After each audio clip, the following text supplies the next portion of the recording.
our advertisement with Robert has been? We have more got to drop event back. related, and it's been more centered around event related type materials. We haven't done business highlights or anything like that. I think it's a great Y'all idea. do something green, but I know the green board, I get a lot of comments. I mean, it's a thing, you know, the month, Especially Deborah's September, October, obviously you're gonna have to feature the Oktoberfest. Right. Mm-hmm. Okay, so that takes from six magazines down to 5 right there. Mm-hmm. But it's a thing you can promote, and then maybe ramp it up a little bit more the November, December issue for your Christmas time. Instead of individual business, you could even make it a type of business feature, like on jewelers, like dining out. on I mean, there's all kinds of different ways, and that's for people who handle advertising. I just know those 2 avenues are really good for your local people. Mm-hmm. You know, obviously, state paper and you know, maybe TV and other things. They're going to hit your Columbia and Greenvilles, and you know, it'll reach that. I just think you got to get your locals. If you don't have your locals, you can't count on your out of town people. I do business with out of town people, but my business is made up of local people. I know Jimmy Coggins would be very willing to do that. Jimmy He does it. He does it anay. Yeah, he does. But he doesn't do it regularly. But you could set up a thing, and it's not like Jimmy's rates are outrageous. You could work out a thing with Jimmy, and you know, Jimmy would do it. No doubt. Can I make a comment? I don't have a solution for this, but I grew up in Newberry before most of you were born. So, Not all of us. in the 40s and 50s, every storefront downtown was filled. People shopped downtown. Everybody came in. We only had the same number of people that lived here, about 10, 11,000 people. They still live here, the same number of people, but there's nobody coming downtown. The first thing that happened, the interstate opened and half of them went to Columbia. The second thing that happened, Walmart opened and took the rest of them. Mm-hmm. I still get people coming in the store and says, I hadn't been downtown in 10 years. I didn't know you were here. And they live 2 blocks up the road. What do we do about it? I have a solution.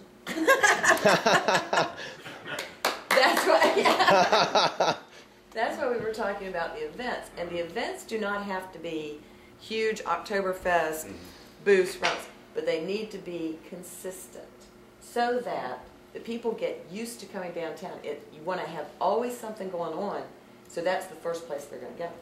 What's going on downtown? What do they do? And it doesn't have to be big, splashy. It's better if you have it smaller and have it a lot more often.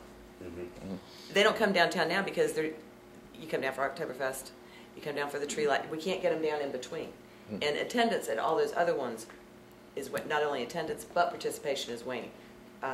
Taste of Newberry, Pork in the Park, attendance and participation is lessened over the years. Every year we do it, it gets less and less and less. We need to back it up, back it up, back it up, and we can do that. The breakdown of people who live in town has changed. The number of people haven't. But the people that live here now are mostly elderly. If you don't get that market, you don't have anything. Exactly.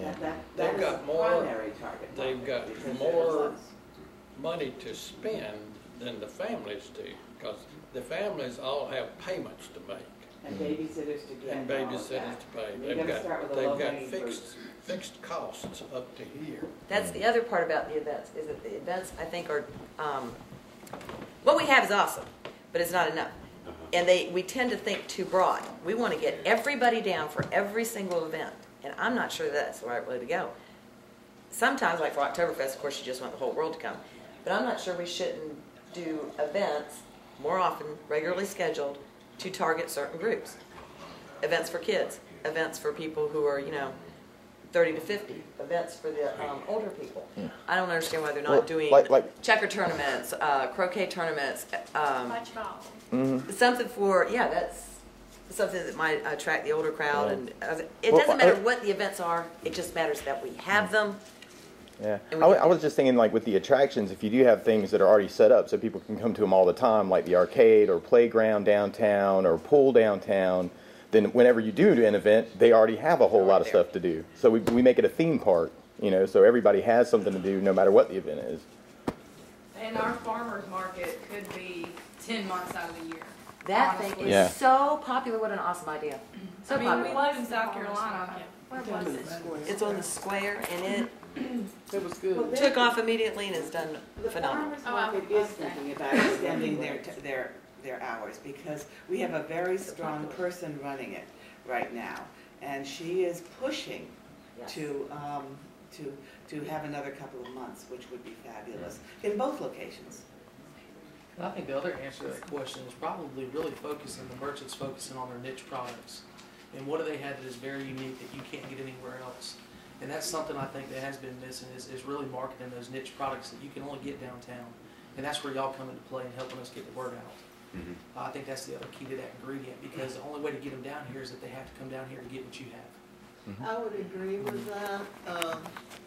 When we acquired our building, we were fortunate to have one tenant who's, bless her heart, put up with everything for 2 years. But we started thinking, what would be a good tenant? Who would be a good tenant for our new space? And frankly, you know, we're not going to be able to compete with the groceries or the cheap clothing that Walmart sells, and we're not going to be able to compete with the designer names that the college kids have got to wear on their clothing. I mean, they're going to go to Abercrombie, and there's nothing we can do about that. But we've had some conversations with people who were interested. Let me tell you a little story, if you'll indulge me. It happened to be some people that I met at the farmer's market who were vending vegetables and also some handcrafted and hand-spun wool yarn. And they told me that a yarn store would be a really cool thing to have. Reasons. There's not even a good yarn store in Columbia anymore. And people who are into yarn, like quilters, will travel miles for a good specialty shop. So that would make us consistent with our tourist mentality, because there's probably not enough knitters in the county to support a store. Yarn and fabric. There are a lot of them. Their big problem, and these were young people with energy, and frankly, I'm looking for young tenants with energy because I want them to be here a long time. I'm not necessarily looking for the more mature hobbyist who doesn't really care if they make a whole lot of money and they're going to retire in 5 years anyway. I mean, that's what I tried to do twice and it didn't work. But anyway, their big problem was capital, was startup. And I think this is where we can work with the folks who are at the college, with the small business place, to help people figure out how to start the business. How do you get $20,000 in cash to sign a lease and get some inventory and sign up for credit cards and everything else that you've got to do to get started?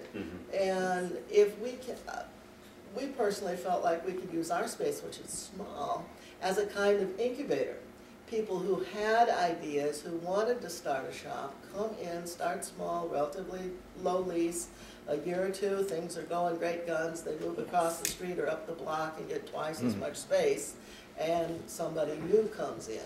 But we don't know exactly how to go about getting that started and how you would coach and mentor a small business that wants to get started. Are there even any entrepreneurial folks around who really want to take that risk? It's a tough thing for a young family to do. If they had support.